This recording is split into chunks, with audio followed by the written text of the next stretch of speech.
morning, good evening. We'll find you anywhere you are in the world, and we're looking forward to your input and having a conversation with you about a very important topic about the future of higher education, but a segment of higher education, an MBA. I should start by introducing myself.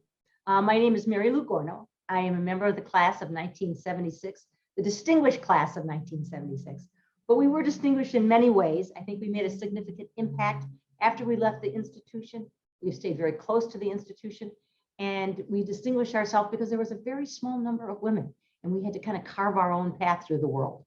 And now we have many role models like Anne and many people that we'll be talking about today. So our topic is the future of MBA. We're going to look at it from the macro standpoint and look at trends in the marketplace. We'll look at it from a micro standpoint and think about how Booth is shaping and defining and making a huge influence on MBA education. So let me start by introducing our panelists. You have received in your invitation an extensive, comprehensive bio about everyone. So I'm going to keep it short, but not in any way to diminish the impact and the contribution that these scholars have made, but just to allow us more time to speak this morning. I'm going to start with Anne McGill. Anne joined the Chicago faculty in 1997, and she is the Sears Roebuck Professor of General Management, Marketing, and Behavioral Science. Her research focus is on consumer and manager decision-making. Anne describes her research as enhancing our understanding of how people think, and it makes it easier to reach and help them. Anne was appointed by the dean to chair the Booth Curriculum Review Committee. They were tasked with examining one of our topics today, business curriculum in a complex and changing world.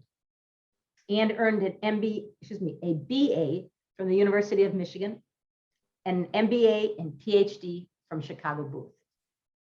When I asked Anne about her interests outside of Booth, she smiled and said, in this pandemic, I would just like to have an interest outside the house. I think we can all identify with that. But she is an avid traveler in many of the global cities of the world and in nature traveling. And she looks forward to when she can start traveling again when it's wise. Thanks, Anne, for joining us. I'll be here. A next speaker, or I should say panelist, is Lars Stole. Lars is the David Johnson Professor of Economics. He studies strategic pricing, contracts, incentive theory, industrial economics, and game theory. Lars founded the Applied Theory Initiative at Booth and served as the co-director from 2009 to 2019. Lars was also a member of the Booth Curriculum Review Committee, and we'll have much to contribute to our conversation about the changing nature of business schools. Lars earned a bachelor's degree in political science and economics from the University of Illinois, and an MSc in economics from the London School of Economics, and a PhD in economics from MIT. Outside of Booth, Lars enjoys turning wood, working metal, and general tinkering. I love that word. It's such a rich, wonderful word, tinkering. And now I'd like to introduce our Dean, Dean Rajan. Madhav joined the Chicago Booth faculty in 2017 as Dean and the George Pratt Schultz Professor of Accounting. During his tenure, the Dean has accomplished many things. He has deepened the school ties to the university, attracted and retained both the best faculty and students to Booth, successfully launched our Hong Kong campus, and revitalized our London campus to build upon our global presence. He also played a significant role in Booth's contribution to the university's campaign. His primary area of research is the economic-based analysis of management accounting issues. Madhav received his bachelor's degree in commerce from the University of Madras, an MS in accounting, an MS in industrial administration, and a PhD in accounting from Carnegie Mellon. I am told that during the pandemic, Madhav spent many hours on Netflix and chilling. my niece gave me that terminology to make it sound very hip today. So I thank you. It might not mean what you, okay. All right, am I in trouble here? A little bit, yeah. So as I mentioned, today we're going to talk about the future of the MBA. And we're going to look at it from a macro standpoint, a micro standpoint, and I'd also like to look at it from a time series as well. So before we look at it today, I'd like to ask all of you just to think back and just define what are the characteristics of an MBA that might have been granted 25 or 30 years ago. And then we can talk about that arc to today, particularly with so many alum on. I think we'll all be very, very interested in that, first of all, just representation and comparison. So I will not call on you like in school. I'll just let you smile and jump in. Lars? So I'll start. If you ask me to go back and describe what the MBA at Chicago booth looked like, say, how many years ago are we going? 20 years is what you said, or? Yes. I think the difference you would see is that our curriculum was much smaller. More people took more of the same stuff. The incoming students looked more like the average student, and the objectives of the outgoing students were very similar. And I think in the last 20 years, what we've seen is students are showing up with a lot more heterogeneity in their preparation for the MBA. And they're also showing up with different different objectives of what they're going to do at the MBA. 20, 30 years ago, it might have been you came to Chicago to do accounting or finance or economics or management. But nowadays, that's just too narrow. You can't put all the students in that bucket. There's too many buckets, too many different kinds of students that come through the program now. So I think it looks very different than what it did 20 years ago. Yeah, if I could continue that, our curriculum is probably twice the size as it was 25 years ago. The students had fewer years of work experience. Those were the years of the pro-op where you could get your MBA and finish your bachelor's in 5 years. So people would come in and we were giving them the what I think of as the bread and butter courses. Like, you want to be in business, you should know economics, you should know accounting, you should know marketing. And then they were headed into what most of the world would think of as business, banking, consumer products. They're not doing that now, and we can talk about the future as we go forward, but they're going into different kinds of things like healthcare and technology, where they need to understand that as well, and they're looking to us for that. Yeah, I would add, Mary, that the kinds of things students want to do while they're in the program is very different. And in particular, there's much more emphasis on doing what I would call experiential sorts of courses, where they're taking, in the old days, you would come, you take a class, and that was it. You sat in class and you took it. Now there's a notion of, well, I want to be applying it at the same time, right? So the notion of these lab classes, which didn't even exist, right, like 10 years ago, that's become a much bigger part of the curriculum. Students wanting to take a class in private equity while also working at a PE firm on the side. So the kinds of classes they want to do while at booth, I think, is different than it used to be. And I think the other change is that if you go back, our classes used to be taught basically by the disciplines, right? You had people in finance teaching finance, and accounting teaching accounting, and marketing teaching marketing. One of the big changes certainly at booth has been the rise of the centers. So again, 20 years ago, we didn't have anything like the Rostandy Center, right? Or we didn't have anything like the Polsky Center, which is very different now than what it began as. And I think they play a unique role in the sense that they don't fall within the disciplines, but they kind of cut across them. And I think students are more interested in, specific things that they want to do when they leave, such as, I want to be an entrepreneur. I want to be a social entrepreneur. And they, and the school has evolved to accommodate them by putting in these things into the curriculum that really don't fit within our disciplinary buckets. And that's been a huge change, I would say, from the classes that students had like 20 years ago, right? Entrepreneurship, I think we say that again and again, is now the top concentration as booth. And my guess is it didn't even exist as a concentration 20 years ago at booth. So that's another huge change, I think, on the curriculum side. So let's move to today. Can we start with some macro trends that you're seeing? And then we can evolve the conversation to how booth is reacting and leading some of those changes and being responsive to the marketplace? I'll start maybe this time. So in elaborating where I was, the students are coming in with a great deal of knowledge in these bread and butter areas. They're taking statistics, they're taking marketing, they're taking economics in droves in their undergraduate program. And then they have a great deal of work experience across all our programs, full-time, part-time, the executive MBA. So they know a great deal of these basic things, and they're looking to the MBA program to shore up knowledge and build skills in areas that used to just get lumped all together as soft skills. And they're clamoring for a greater amount of formal training in leadership.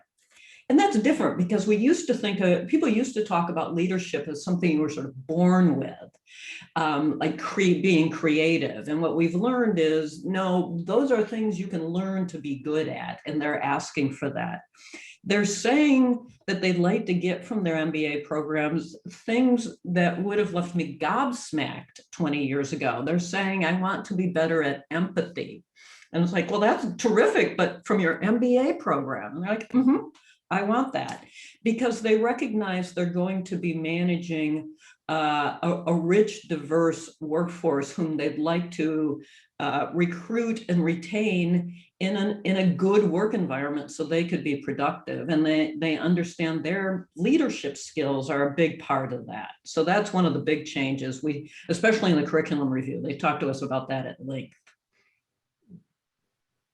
I'll stop there. I would just add to that.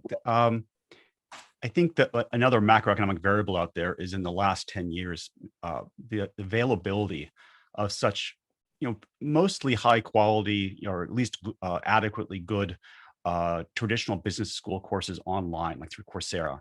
An improvement in maybe the course offerings at some undergraduate institutions in traditional business courses. So as Anna was saying, not all of our students, but a subset of our students are coming in with lots of those traditional courses under their belt. So the challenge for us, given that, is that we have to both provide better substitutes for those courses so that they're actually learning something more than what they would have learned as an undergraduate, or more than they would if they went to the Coursera online classes. And we also have to provide more complements to those courses for the students to show up, and they've already studied a lot of economics and a lot of marketing. And now what they really want to do is big data and quantitative marketing. And we have to, provide, and that's where a lot of the growth in the curriculum has taken place, in providing that breadth of specialized courses for the students with very specific objectives and very rich preparation in some field. So I think that's a big change. And I think our competitors, like the second tier business schools, have a real difficulty here because they can't really offer something that's substantially better or complementary to the things you can get online through Coursera and other places. So I think that's where we're going to see the big shakeout, not so much in the top 10 or even the top 20, but beyond that, I think there's tremendous competitive pressure. If you want someone to come to your school for 2 years to study things they could do online, that's a big ask. So I think that's going to change what everything looks like in 10 years. Yeah, I would say the set of courses we offer, to what Lars was saying, Mary Lou, it's pretty mind-boggling compared to even just a few years ago. We have been, I think, very good at pivoting to what students are looking for, what recruiters are looking for, right? Sort of the market in general. So we have this new concentration we call, I think, business analytics, right? Which I think we introduced like 3 years ago. And you can take classes in artificial intelligence at Booth, right? You can take classes in app development, machine learning. And again, so for those students who come in wanting to sort of develop those skills, as Lars said, they come in knowing the basics, I think, much more than students used to, but we're able to offer them things at the cutting edge. And that's hard to do unless you're a school that has faculty who are able to do that. And in many ways, right, we have been very, I want to use the word fortunate, but what's played into our strengths is that the world has moved to data as sort of the key to everything, which, I always think of myself as an outsider to Chicago because I came in never having been a student or a faculty member. But I always thought of Chicago as the best empirical school in the world, right? Like anything having to do with rigor data, and data could be anything. It could be experimental, archival, whatever.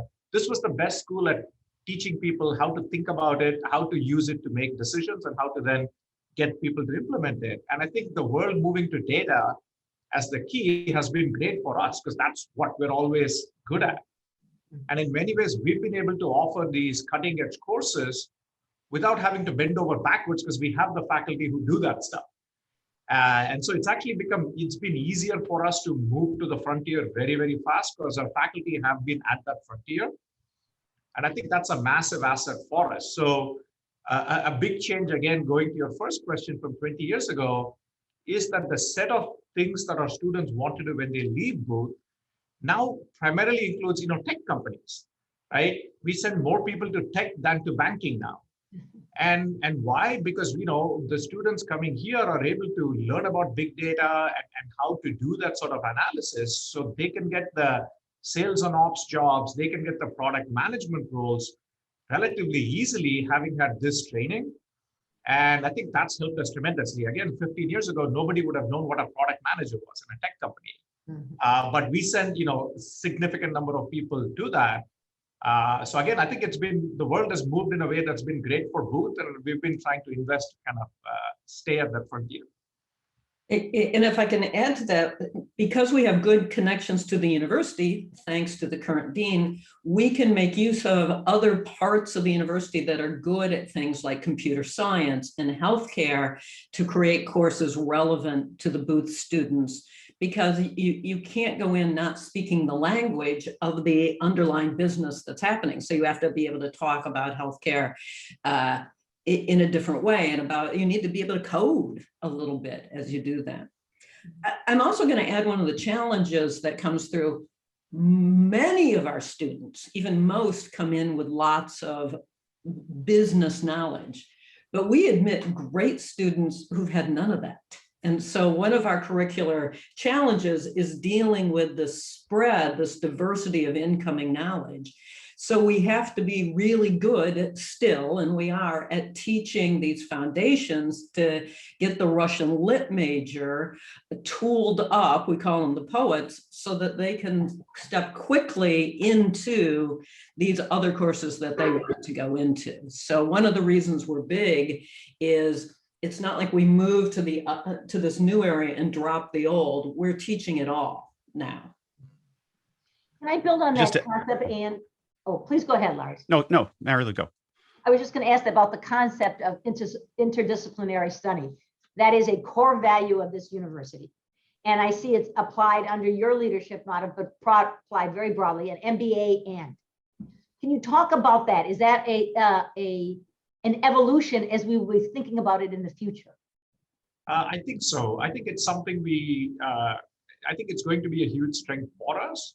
So as you say, right, we are very fortunate to be in a great university. And that's an asset that, to be honest, we haven't always taken, great advantage of. But if you think about the combination of coming to Chicago Booth and also taking classes at the law school, how many institutions can say that they have, one of the best law schools in the world and one of the best business schools in the world, right? Very, very few. And so being able to offer that combination. So we just started, right? This actually in August of this past year, this new accelerated Jd Mba, which honestly we should have done 15 years ago, right? And because who else can offer that? And so this 3-year Jd Mba, right? The demand for it, Mary, was off the charts because it just is such a natural that if you can come in and get a 3-year JD at Chicago Law plus MBA at Chicago Booth, why the heck wouldn't you do that? And I think, so anybody who comes in and gets that training, the world is open to them, right? You can, most of them, to be honest, are not going to end up as litigators, right? But, in any sort of corporate setting, financial services, somebody with that knowledge is going to be indispensable. And I think that's something we're going to start pushing more and more. We have the Masters in Computer Science, Booth MBA joint degree, which is doing very well.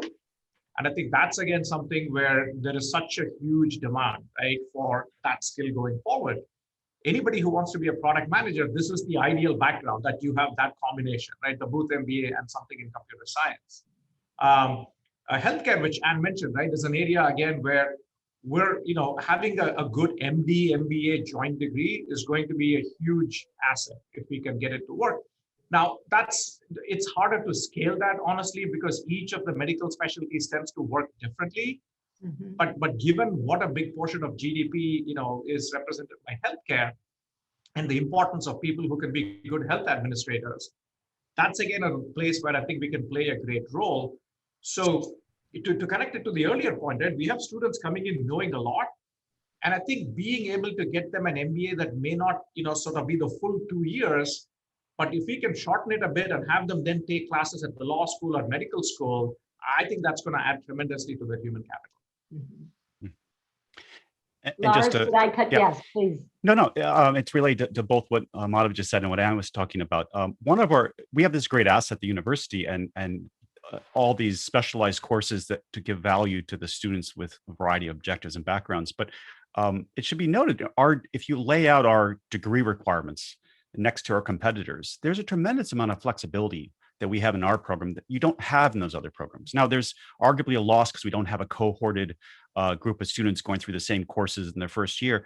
But when we have a core competency that you need to satisfy, we give the student a list of 7, 8, courses that you can take, and they can choose what's right for them. And I believe, I'm not sure the numbers, but I think it's 4. You're allowed to take up to 4 classes out of your required 20 from anywhere in the university. So if you wanted to go to computer science, you didn't want to do a degree, but you just wanted to take a few classes, you can do that. We encourage that. So it's this flexibility to design the curriculum that's so valuable. I think it gives us a comparative advantage over our competitors, and the supply of courses and opportunities that we provide the students together with that flexibility just gives us, I think, a really good footing going forward. And I think that breadth is key. We talked in the curriculum review to everyone, recruiters included. And one of the things they like about our students and they want more of is people who can go into white space and figure out what's the problem at hand? What's the research question? What data should I be getting? How should I be analyzing it? Whereas I think, to go back, Mary Lou, when you were asking 20 years ago, people used to get dropped into a job where the contours were well known. It was like when you did, the cliche example, when you do the stats chapter on the binomial distribution, all the problems in the back of the chapter are on the binomial distribution, and you didn't have to figure out what you had to do. And I think the fact that our students get this richness in their education allows them to come at problems not holding a single hammer, but stepping back and getting the full picture of it. And I would hire us in the kind of changing world we're in. I would too, and I do. Let me just say that. Yes, do that. So can we capture just for a moment? We're talking about the value of a booth education relative to other peer institutions. Can you just expand upon that a little more? Because I think that is a very good way to capture this conversation and all the thinking that you have done about this topic. So I can think of 2 different ways to measure this or to talk about this. One is there's the direct value that we provide, just having students learn how to solve problems that have value in being solved. That's the direct value. But there's also the certification value of the Booth MBA, which is closely related, that recruiters know who they're hiring when they hire someone with a Booth MBA. And alums and students appreciate that reputation. I think that serves us really well. The value of a Booth MBA will stay high as long as we provide all this value added, and the outputs, the graduates deliver value to their employers. So I think that's a comparative advantage that we're going to have, that I think that the schools that are not in the first tier are going to suffer from. That we can deliver value, and the recruiters, the people who hire students, know that they're getting value. If I can add a funny positive byproduct of the flexible curriculum. So first of all, the flexible curriculum is great. Like, we respect you, our students, to have an idea of where you want to go. We don't treat you like pre-MBA goo raw product that we drop in and turn a crank and turn out these uniform MBAs. That's just not what's happening. The students come in distinctive, they go out distinctive, and they move through the curriculum as they like. Now, sometimes people complain that they don't get this cohort experience, and that's sort of true, although LEAD covers for that. But one of the great things about the flexible curriculum is it teaches you how to talk to somebody who hasn't had exactly the same background you have. If you have a cohorted program, you barely have to articulate a complete argument to make your case. You just refer back to the shared body of knowledge, and it feels like truth. And you don't know how to talk to somebody who hasn't had those cases in that order. And our students can start from scratch, marshal an argument, marshal the empirical evidence to make their case in a respectful way to someone who doesn't know exactly what they know. And I think that's just a sort of hidden byproduct we don't talk about all the time in the curriculum. Mary, I'll make 2 points. One, the flexible curriculum it's absolutely true. We market it, right? People know us for it, and it's absolutely true, right? So it's exactly as advertised, and it's a huge selling point, right? I think that I would contrast us to sort of the other extreme, which would be like Harvard Business School, which has completely cohorted but lockstep sort of program. And I think our program is much more in keeping with where the world is going, right? Where things are changing, sort of rapidly.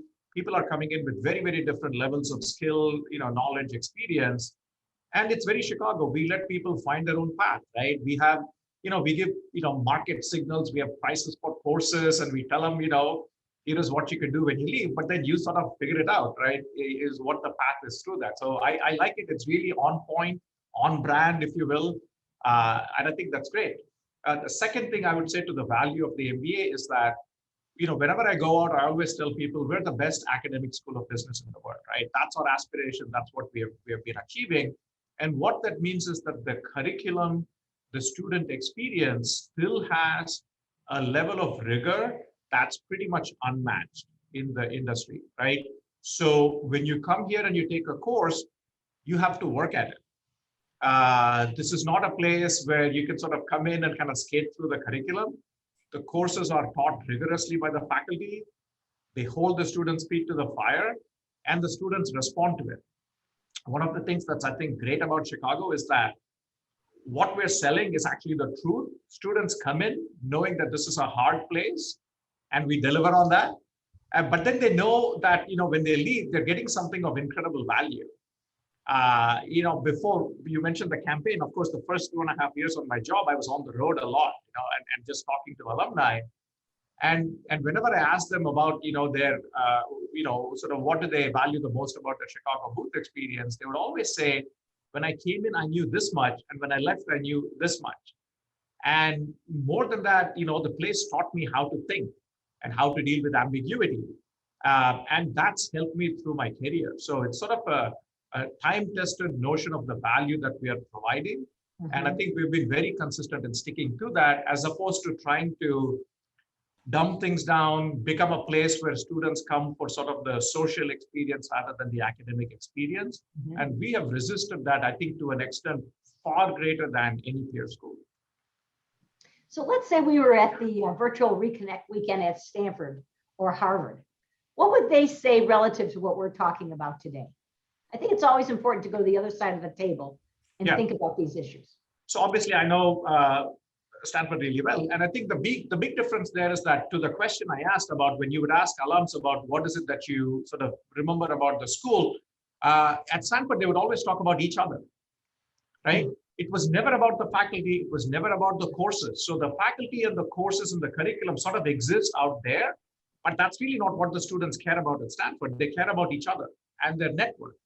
And so I actually did this experiment, right? At Stanford, I would ask students sort of, so what was sort of your favorite time in your MBA program? And it would always be, we all went to Sundance together. We all went to South by Southwest together, right? It was always something external to the school. Here you ask people, it's like, I love Nick Epley's class, right? I had a great time in Kevin Murphy's course. So what the students connect back to is very, very different. So at Stanford, it would always be like, those were the two most fun years of my life. I've never heard a Booth alum ever say that, right? That this was the two most fun years of their life. It was always about how much they took away from it that's helped them in their life. So I think it's a much more solid grounding than certainly what Stanford would give. Well, and they pay for that. Let me brag a little bit as an alum. One of the things I just love about being from Chicago is you're at some social event and some blowhard is holding a forth just wrongly on something. And you're thinking, it's a party, shut up. You don't need to go for them. We've all learned to teach ourselves to do this differently. And then the blowhard's eyes will fall upon you and they'll stop. The magic is they'll stop. And like, well, you went to Chicago, so you know. So there is a reputation of being thoughtful in one's own opinions and being formidable because of that. It's just a lovely thing. I tell this anecdote to my students, but I tell them there's a price you have to pay for that. And I usually tell them just before I start the lecture that I give after the midterm. It's a 3-hour class. You had a midterm. I think a lot of places would send students home. Yeah, no, we have class time on the table and get the wiggles out and here goes and here's your lecture. And that's who we are. And the students at the moment are like, are you kidding me? But they really wouldn't have it any other way. They like it. They get mad at you if it's not hard enough, which makes it easy to attract good faculty, I imagine, Madhav. So I was just thinking, I think it would be remiss if we didn't talk about some of that happened in the last year with COVID and how that has impacted remote learning, hybrid learning. Can we talk about how that is impacting booth strategy as we look forward? Maybe Anne or Lars, you could just talk about your experiences teaching remotely or hybrid and how that was, and then we could talk about the future. Sure. I think this is one of those topics. If you go to any faculty member and ask them how they found remote teaching, they're going to talk for 20 minutes. So just turn off my mic or somehow shut me off if I keep going on. But what was obvious, an obvious thing, the pandemic forced us into a big, huge, costly experiment that I don't think any one of us would have undertaken except for having to go through it. I think in this experiment, we learned a lot of things. I learned a lot of things.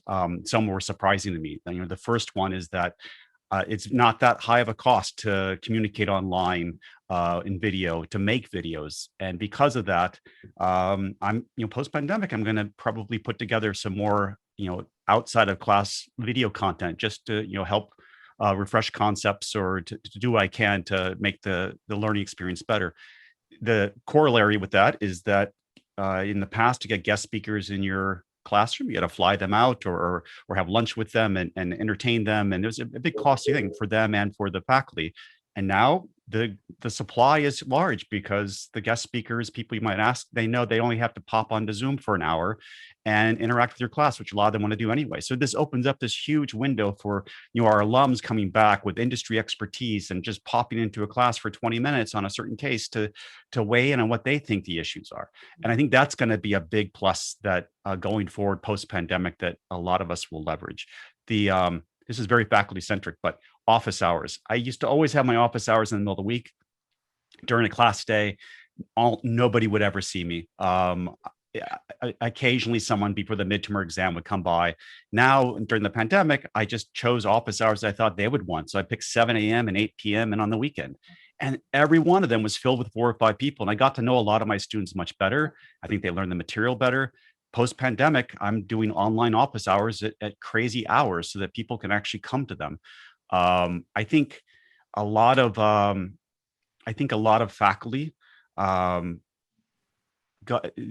thought carefully about the format now. So before, we were told, here's your 3-hour period, teach during those 3 hours, or your 2 1 and 20 hour 1 hour 20-minute periods, teach during those. And we just kind of made it fit that square peg into what might be a round hole because that's what we were given. And during the pandemic, we were basically liberated and said, look, you do what you need to do, to make the learning experience great. And I think a lot of us thought to ourselves, maybe this 3-hour format's not great. Maybe we should have more online content before the class, and we can spend the time in class solving problems or talking about cases or flipping the classroom, so to speak. And I think this forced a lot of us into the situation where we had those experiments. And now, that's the kind of thing I'm going to do going forward. And I think a lot of other faculty are the same way. I think we learned from that the evening weekend students loved this. They didn't have to travel as much. The demand for our courses from those students went way up. Of course, it's a downside. There's no in-person interaction. If there's some way going forward, we can figure out how to solve that problem to make it to raise the educational experience for the students, to make it more valuable to them. I can see post-pandemic that there might be something really valuable here we can offer our out-of-town students. We can certainly reach more people than we ever thought we could reach before. Just this conference is testament to that. I don't know what the numbers of people attending are, but I'm sure it's much, much higher than when it used to be in person. Whether we can make meaningful connections during these virtual conferences is a different story. But I think these are really interesting experiments to run. And I guess, and the warning under all this is that the same thing happened to all of our competitors. So they're all going through the same experiment. Mhm. And so we have to be really quick to pivot, I think, post-pandemic. Right now, a lot of us have tried dual modality teaching, where you have some remote students, some in-person students. I think there's been a lot of mixed experiences there. I think once the technology improves, we're going to crack that nut, and that's going to be a much better experience. And our competitors are going to probably try to do that as well. So we need to focus some attention on this. So I think going forward, everyone's going to have their eyes on this because in the next 5 or 10 years, they're going to have some disruptive change in how education is delivered. And we need to be right there going after the great innovations. So I can speak more, but I think I've used up my time on that one. Very similar experience. Some things are worse when you're not in person. It's nice to be around people, but some things went better. The dean talked about experiential courses. My course is not an experiential course, but it has experiential elements. Very nearly every week, I put students into breakout groups, and I teach a management course. So they are working together on something, and then we reconvene to do that. The breakout groups work better remotely, oddly, because there's all this two problems with in-person. It's the bad use of time. There's all this shuffling and going down the hall and finding, and then you can't get them back. The TAs are running around. But I can either, I'll just shorten it. I can put them into breakout groups that are just randomly chosen. And it's forcing them to have a broader experience of their classes. And they actually like that ultimately. So they just don't work with their same friends all the time. And while I miss the chitter chat before class and at breaks and after, you don't lose it entirely. Now after class, I'll stick around for 20 minutes, a half hour at least, with the handful of students that just wants to drill down on something a little longer. And it's lighter than, you play a little bit more than, so it's been pretty good. So if we can find the mix. What the tech experts told us in the curriculum review when we were trying to figure out what recommendations, they told us not to hang our hats on any technology. Whatever the marketplace will need in higher ed, will come to be. So will we be using Zoom? We'll be using a competitor to Zoom. We don't know, but there will be better tools than we even have now. And the current tools worked well. So it bodes well for the use of some technology going forward. Yeah, I think Mary Lou's exactly as Lars answered, is to find the right combination of in-person. I don't think fully remote is the answer. We would never do that. But I think everyone has realized that even with in-person, you can augment it in really good ways by doing videos in advance, doing assessments in advance, doing guest speakers, to come in. And so I think everybody will start doing that, which is great. For events, we have realized that we can get much larger audiences by putting things online. We can do things we never were able to do before, like connecting our faculty back to alumni, right? Which we've started doing now, where I'll sort of interview a faculty member and have, 15 to 20 alumni come on board. those are great. And again, Chicago is unique, right? This is a school where alumni connect back to the faculty much more than at other institutions. Mhm. And so reestablishing that connection has proven to be very, very powerful. Doing things like Economic Outlook online, we got whatever, 6,000 people, who saw it. And so those are things I think we will continue to do. On the actual program side, the key is just figuring out, as Lars said, the evening weekend numbers have soared because people love it, right? You're taking the friction of flying in and out every week. And so, yes, we want to offer more online options to them, but then also have something like, oh, they'll all come in September and spend like 3 weeks together, right? In Chicago, doing, intense 1 week classes. Figuring out that right mix, Marilo, I think is the key for us. Mhm. I'm getting many questions from the participants, but I'll ask one more and then I'm going to turn to them to let them ask their questions. This is something I always think about. It's one of my favorite quotes. It's by Henry Ford. If you had asked the customer what they wanted, they would have said a faster horse. I try to think about that every single day as I try to define any product service that I'm giving. Can we look out now 10 years? What do you think the future is? What is your vision for an MBA?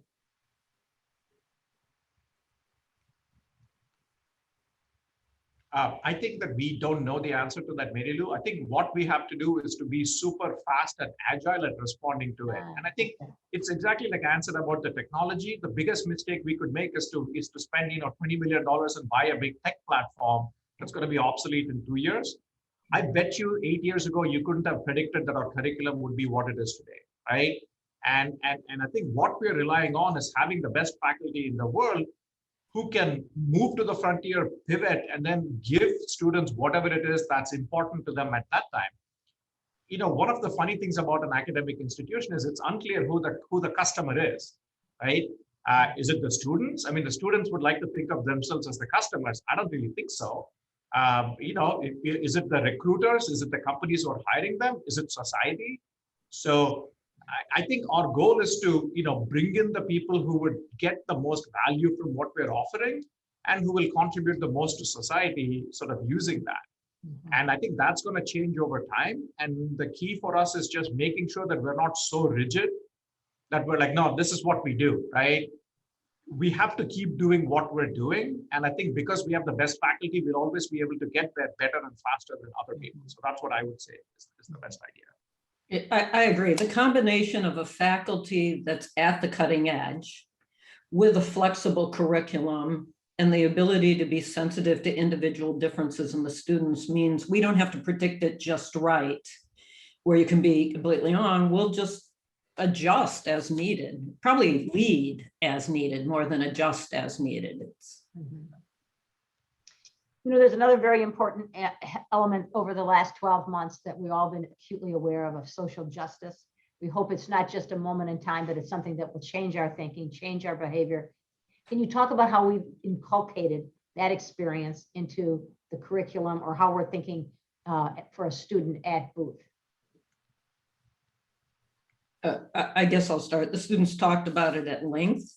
The general feeling when they were telling us what they wanted and needed in the curriculum didn't feel like a moment in time. It felt more like a moment in time where they felt free to express what more they needed from us.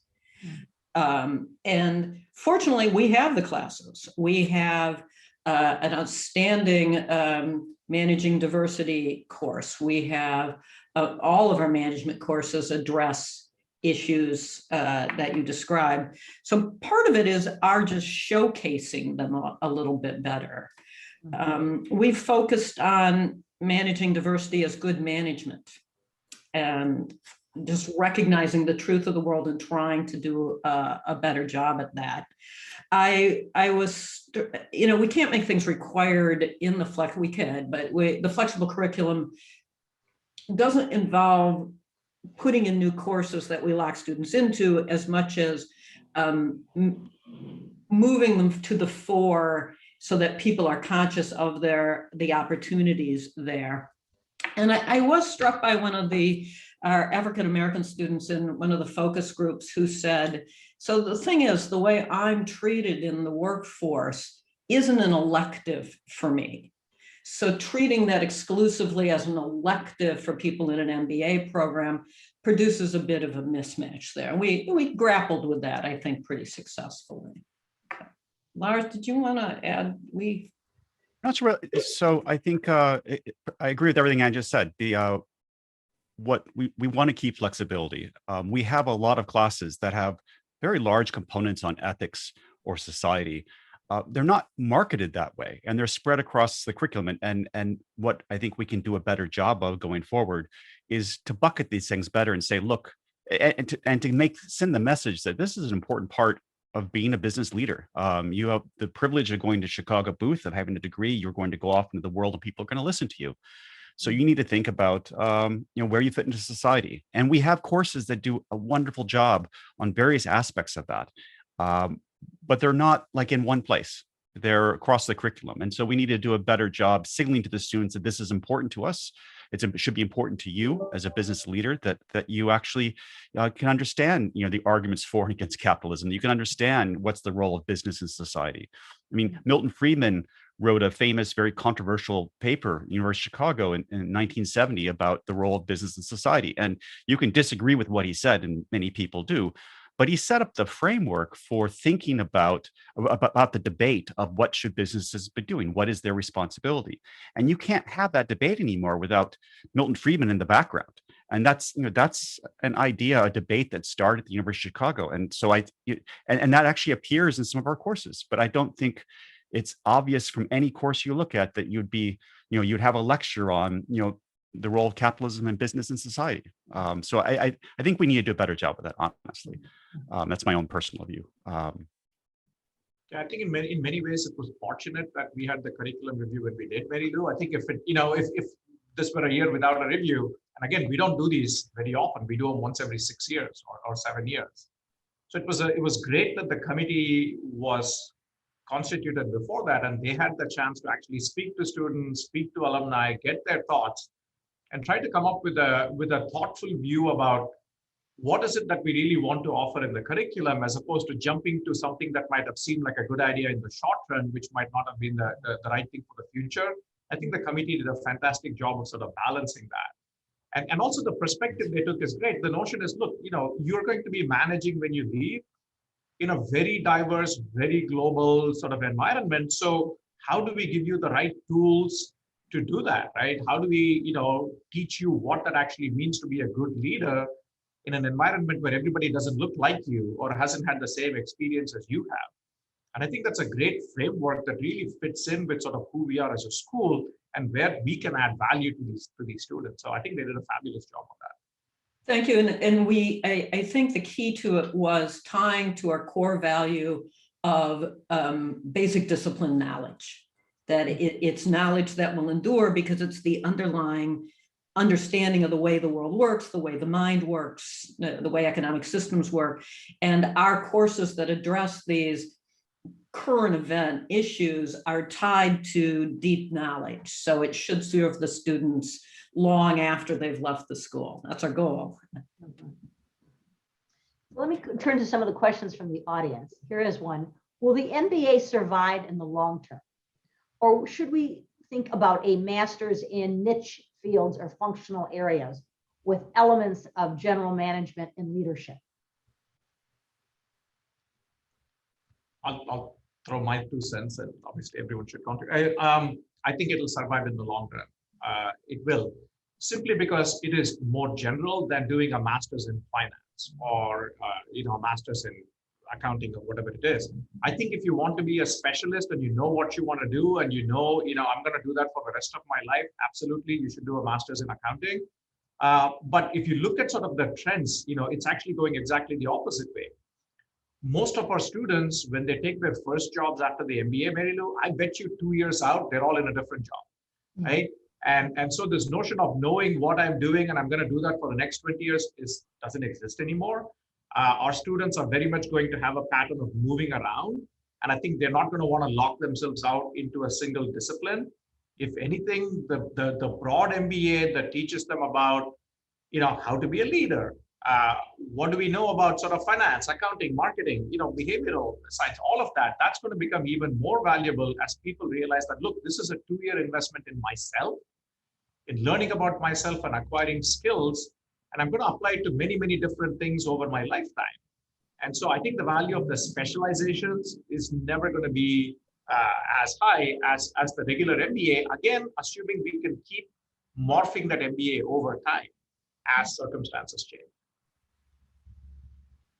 I think the one pressure point that I wonder over time, and this is, there's not a lot of data here, there's a few data points, but there might be pressure over time to change the length of the MBA. And I'm believe for sure that the MBA will be an important degree for as long as I'm alive. But will we do more joint programs where you can actually shave some time off and do a JD with an MBA? Will you see our competitors offering a 1-year MBA based on undergraduate coursework for those students who show up with really strong preparation in the basic core business classes? I mean, even in that world, I think Chicago Booth will do a really good job because we're like great teaching the second year of a 2-year MBA program because we have all the value added. So we'll thrive in whatever shows up in the market 20 years from now. But I can imagine there's some pressure on the 2 years versus 1 year, or being able to count things from your undergraduate studies. That's the only issue. The only thing I'm not certain about. Agreed. And to go back to the specialist generalist, we're planning for our students to be successful, and that usually means moving up, and that means broadening what you have to understand and lead in. So I think, yeah, what everyone said, but I think it'll be here to stay. Yeah, I think Mary, right? Sorry, just to add. Just to add to that, I think that if students do come in knowing a lot of the MBA stuff, the key is just we have such a broad, deep curriculum that there is enough stuff that they can do in things that they don't know about, right? And I think that's why, again, offering all these great new sort of cutting edge courses is key, so that even if you've done a bunch of the stuff before, you have sort of an incentive to stay and get this other knowledge before you leave. I think that's on us. Yeah. I was going to read a question here. What is Booth doing to increase the awareness of the brand outside the US, particularly in emerging markets? I think that, we a couple of things, right? One is that we have a physical campus now outside. We have two actually outside the US, and I think that's a huge benefit. So I would separate this into two questions, right? One is the executive MBA program, which is primarily overseas, and sort of the full-time program. I actually think we do quite well on both those dimensions. I think if you look at the full-time program, I think the countries we get the most students from now are, India, China, Brazil, countries like that. So I do think we have a great brand name in those regions, and we're able to attract students from there to the full-time program. So I think that's actually working reasonably well. And of course, within Asia, because we have the new campus in Hong Kong, that's been very successful. I think part of the motivation for the move from Singapore to Hong Kong was to make it a more pan-Asian program. And I think that's been generally successful. We attract students from Japan all the way to India to come to the Hong Kong campus, whereas Singapore was largely sort of a local program. And I think having the program there has certainly increased awareness of Booth in Asia to a great extent. The alumni who came to the full-time program back in the 90s, then went back to Asia, have become very successful. And they love it that we've made this big investment in a campus in Asia, and that we've sort of made a big effort. I would also add on London. We have a new building there, which unfortunately we were scheduled to open April of last year, which didn't happen. And so I haven't seen it since it was actually finished. But the goal there really isn't London, right? The goal of the London Europe campus was not London. It's really to connect to Middle East and Africa. And the goal is to be a hub to get students from Africa. I think, Lars might know this better. Something like 15% of our students now in London come from Africa to that program. And so the goal really is to attract students from the Middle East and Africa to come to the London campus. And obviously post-COVID, we'll have to see how that plays out. Here's another question. We're talking about being nimble and adaptive during COVID. And the question is Booth planning any sessions or courses that teach students how to lead and navigate and feel comfortable with change?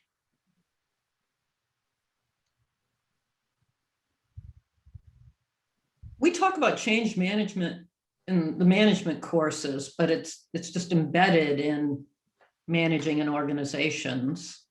I don't think a specific course on change. We didn't get a lot of requests for that. To be more specific, we did not get, when we talked to faculty, students, alums, and recruiters, that's not something people asked about a lot, although maybe it was one of those implicit desires. Sometimes, you know, that's what we like on the diversity issue. There's a lot of desires that people have out there, but they haven't yet put it into a formal request. So that one might be sitting out there and we didn't get it. Yeah, I don't think the set of courses on leadership, and maybe we just chat about that. That has grown significantly even in the last 5 years, right? In fact, that was my next question, a question from someone in the audience that talked about all leadership is being tested today and challenged. What do you want students to know and learn about leadership? That was not a word that was highly used when I was a student in the 90s. Welcome to the Curriculum Review Committee. People want more leadership, but then when you start to say, what do you mean by that? They mean very different things. To some people, it's a set of very useful competencies, a sense of gravitas, it's speaking and writing abilities. And we offer that curricularly and co-curricularly. To other people, it means a good, clear understanding of what makes people tick so that you can motivate them well and make them happy in their jobs and productive in their jobs. And that's the behavioral science curriculum. To other people, it means a level of self-awareness. It almost starts to feel like therapy, where they have a sense of themselves as leaders. Who am I? How am I coming across as separate from these skills? And how do I integrate that with my personal vision of what leadership is and develop those over time? And that's this new leadership suite of courses that we're offering, which is great. Every student, I think, should have one of these going forward. Not required, but. Lars, you spent a lot of time on leadership and the. So the things that I was surprised by is how much we had in leadership and management that was spread across the curriculum and not clearly flagged as leadership. And like, for example, managerial psychology, you have a course that's all about leadership, but the title of it's not leadership. So that was like a surprise. There's also a lot of co-curricular leadership options. So there's optional lead content that you can get, modules on having difficult conversations, and I'm trying to remember the other titles that you can take later in the program. But there's not a course involved. It's just it's a short mini course that doesn't count for anything on your transcript, but something you can learn from. And there's lots of content like that that's available to the students. But again, it's not under one umbrella where we just say, this is where you go to find out about leadership. Here are 2 columns, courses, what they do, co-curricular content that you can try. So we need to do a better job of putting that together. But I was impressed by how much leadership we have there. And even and everything seems to either be discipline based or have that Chicago feel to it. Even the self-awareness piece, one of their courses they teach is one where you actually collect data on yourself. When you succeed and when you fail, and then you reflect back on that in a methodical way, so you don't fall victim to biases about yourself and how you perceive yourself. So I think even our take is often very much based on the disciplines, and I think that makes it very interesting. It makes things a little bit more spread apart and less unified. Yeah, I would say one of the good things is that even the self-awareness classes that Anne and Lars talked about, this is something that there was a bunch of faculty went away and spent a lot of time thinking about that, right? What is the Chicago approach to this? And so the Harry Davis Center, the Davis Center is sort of taking on the mantle of sort of taking these courses to market, if you will, offering it to students. But before they did that, they spent a lot of time thinking through what is a Chicago approach, right? How can I, from the standpoint of coming up with a hypothesis and testing it, except as Lars said, it's about yourself now, right? You're sort of coming up with hypotheses on yourself and gathering data and, keeping journals and all that stuff. So I think it's really cool how they thought about it, came up with the structure and are now putting it out. And students are responding really well to that. I think there was a need among the students for more of this material. But I think the great thing is the school took the time to come up with the right set of classes that fit with who we are, and is now offering them to the students and finding it to be successful. And the thing I love about those courses is it reinforces something I say to the students all the time. Keep records, whether you get those bound books that are blank or you get one of these apps as you do things, you know how to think about data, but don't rely on the vagaries of memory to bring the census of the data you have forward. Write it down, test hypotheses, be data-driven the whole way about everything, and not just in the leadership area, but it's emphasized that, and I like it very much. Well, we're coming to the end of our time, and I was going to ask you a question. And rarely do we get two faculty members of the greatest faculty on earth, as well as the dean, gathered together, or on this planet or any neighboring planet. I love when we say that. If you were to sit down with a student thinking about making a decision about to secure an MBA, to get an MBA, and where they would get it, what would you tell them? What piece of advice would you give them to think about as they made that very important decision, which, as we know, will inform their life forever? My niece was trying to decide where to go to school between the University of Chicago and Notre Dame. And I said, go to the cafeteria and listen to the conversations that are taking place, because they will inform the conversations you will have for the rest of your life. Thank God she chose the University of Chicago to the college. And I say that as an alumna of both institutions. So what piece of advice would you give them? I think I would just be very honest about the distinctions between the programs. If it's a choice of us or HBS, we're so very different, and people are different. And there are some people that should go to HBS who care about, the experience of, networking with their classmates, and they're not as keen about learning hard, working hard, and learning concepts at a deep level. I don't want to, I know I said that in a very negative way, like, why would you ever want to go to HBS? But we are a rigorous place. They are going to be challenged. They need to know that. A lot of people want that. They really thrive on challenge and thrive on learning. And if they do, they should come to Chicago. There's no question about that. And same thing for flexibility. If you want to explore, who you are and take courses and things you hadn't thought about before, and maybe change careers later in life, go to a place that gives you lots of options and a breadth of courses. And again, I think we do very well in that dimension. And remember, your classmates chose the school for those reasons. So the person in the seat next to you isn't there for a credential. They're there for deep knowledge. So those are the people in your study groups. And they chose a school that values individual difference. So they're going to respect your individual difference also. And the combination, I think, makes for a great experience. They go play. People watching, they play, they have a good time, but they're not here for a credential or a deep understanding of the difference between top fermented and bottom fermented beers. They're here for something else. Although that's an important thing to know. I'll ask you later, Anne. Well, it's the difference between liking what you're drinking and not. I got to tell you. Okay. I'll just add, I think they both hit it exactly right. This is a place that for students who want to challenge themselves, who have to, we give them lots of data on courses and Bitcoins and everything, and then you gotta, find your path through it. It's for people who are adults, who can think for themselves, make choices for themselves, and who come to class knowing that, hey, you need to be prepared, you're going to be challenged, and you have to sort of show that you've mastered the material. So for anybody, I always tell people, when people ask me, I always tell them, like, if you want to go to a serious school, you should come to Chicago, right? But if you want to have a different experience, like if you really feel like, I just want to get the credential, I don't really want to put in that much time and effort, I don't care if I learn anything or not, this is not the right school for you.